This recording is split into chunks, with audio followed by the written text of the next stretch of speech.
Hi everybody, my name's Carolene Miller. I'm an Alexander Technique teacher and a centered riding instructor.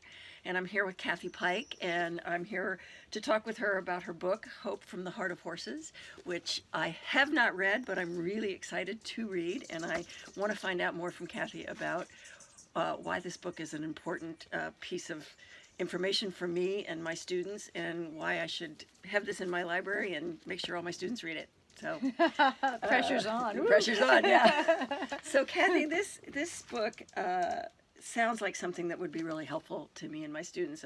One of the issues I run into being a body worker is that my students just have such a hard time being present in their bodies and present with their horses, because everyday lives make everybody, what am I cooking for dinner and what is my next project and all of these things, and just getting them grounded and centered in their bodies is a huge piece of centered riding, obviously. And would this book help with some of the those issues with people? Some of the stories in here help them really understand how to do that? I think that you're right on the spot with that. I think it's not necessarily techniques, but I think for many of us, when we can read a story about somebody else getting grounded and centered and being in the present moment, and reading about how that horse responds and the connection that they move towards and the way that they want to interact and interface with somebody when they're in that place, can be so inspiring that people are then hungry to say, who can I be?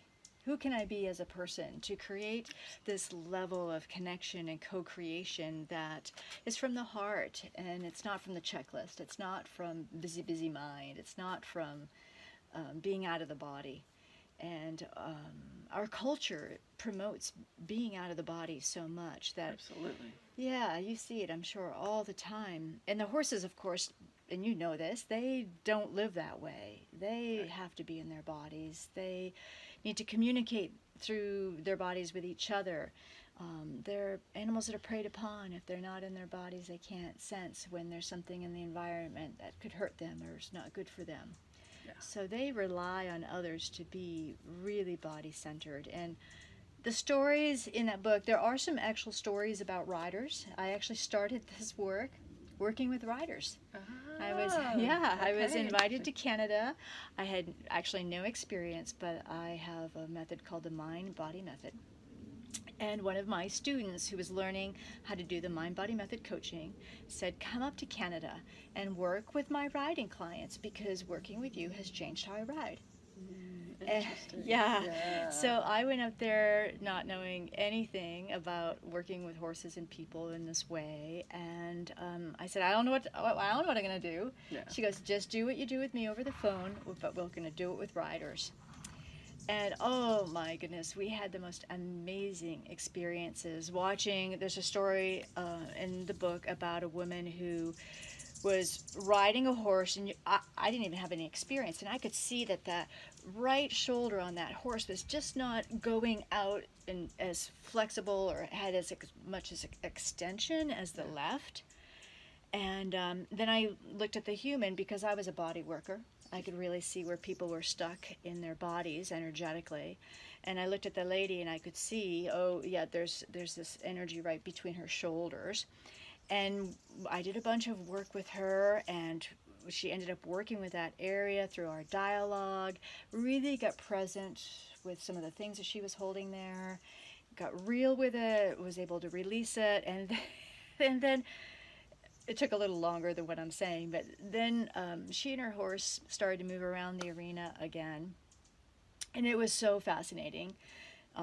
The horse, that shoulder, I guess it's the right shoulder, on the horse just started to move out, and the two of them moved completely differently. Yeah. And so it wasn't, this, it's not about the horse. Yeah. It's about how is the person carrying their body, how are they carrying their energy, how are they blocking through stress, through old memory, through hurt, through pain, through trauma. And then the horse picks up on it and just translates it through their own body, and it shows up. I'm sure you see it over and over. Yeah, we call it comparable parts in centered riding. Yeah. When the rider has tension, if you look at the horse and you just a perfect example of it. You saw the tension in the shoulder. You worked in this area, cleaned that up, and the horse freed up. It's magic. Yeah. Yeah. And like you said, that's when the magic happens, when the people are present enough and in their body enough to be able to, release their own tension. And the horse, they feel a fly. So why would they not why would they feel not? the blockage? Yeah, exactly. Yeah, Exactly. and often it certainly doesn't feel like magic when you're the one in the hot seat, right? We've both experienced this when we're doing Exactly. our own work and going deeper within ourselves, but that's where the rewards are. And then after you're kind of through the process, then it really does feel like magic. It certainly looks like magic, doesn't it? Yeah.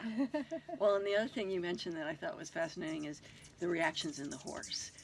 To me, that's what my passion is to see the change in the horse, and the horse literally looks at us. I'm sure you've seen this so many times and says, "Thank you, for helping my mom or dad release, or the energy to free up so that I can free up and be with them."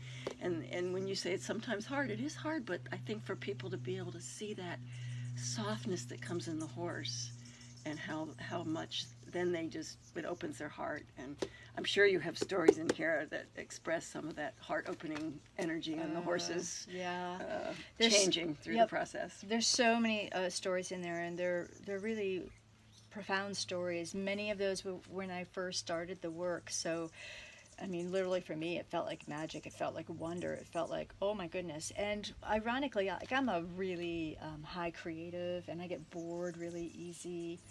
And this book, I think, was written, I think this was written, 10 years ago.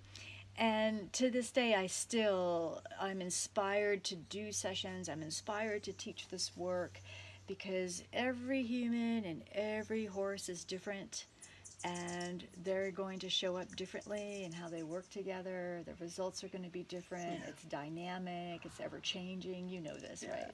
Yeah, but it's so exciting to have I won't call it a reference guide, but to me it's just exciting to read where people are having the same experiences that I'm experiencing, so it validates it out in the world. It puts out in the world that this is actually truly happening, this kind of stuff. It's not magic, it's really happening, but it feels magical and it feels so joyous. And to bring that joy, I mean, if we're not as a writer and a teacher, if we're not having fun, why are we doing it? Yeah. It's like these kind of stories, you get to share the joy that other people have gone through, and the hard times, but to realize you get to the other side, and it's always an amazing learning experience. And I'm just so grateful that you wrote this book, and that I'm so excited to read it now. Thank you. Thank you so much. Thank you. I hope you enjoy it. I'm sure I will.